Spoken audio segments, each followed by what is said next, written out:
Baik,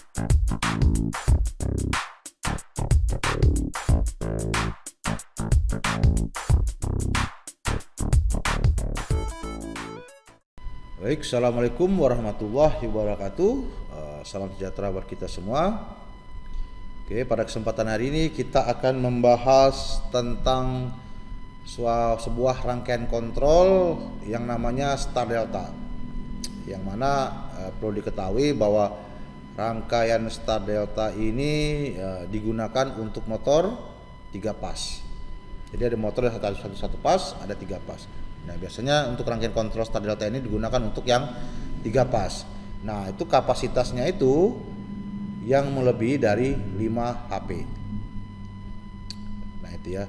Kalau di bawah 5 HP itu bisa menggunakan rangkaian kontrol direct online. Jadi langsung dia. Jadi langsung bisa terhubung ke PLN. Nah, untuk yang 5 HP itu sebaiknya menggunakan rangkaian kontrol Star Delta. Kenapa harus menggunakan rangkaian kontrol Star Delta? Karena memang perlu diketahui pada saat motor ini berjalan, pada saat awal berjalan dia memerlukan arus yang besar. Jadi arus yang besar sehingga dapat memutarkan motor tersebut. Jadi arus ini akan digunakan untuk menimbulkan medan magnet pada stator maupun di rotor pada motor mesin tersebut. Sehingga apa? Efek dari medan magnet antara rotor dan stator itu akan menimbulkan putaran. Nah, itu ya. Jadi medan magnet yang ditimbulkan ini memerlukan daya yang cukup besar. Nah, itu ya.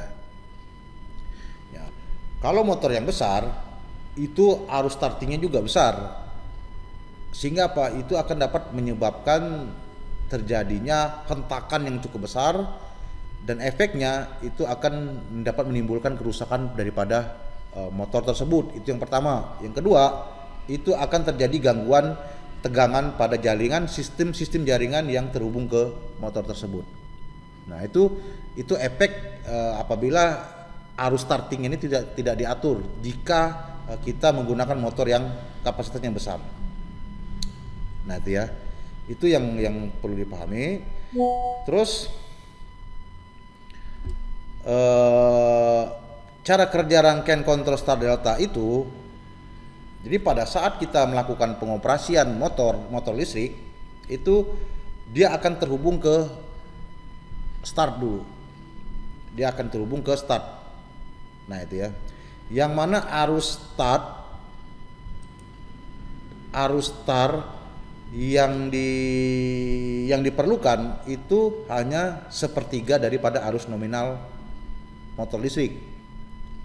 Jadi arusnya kecil.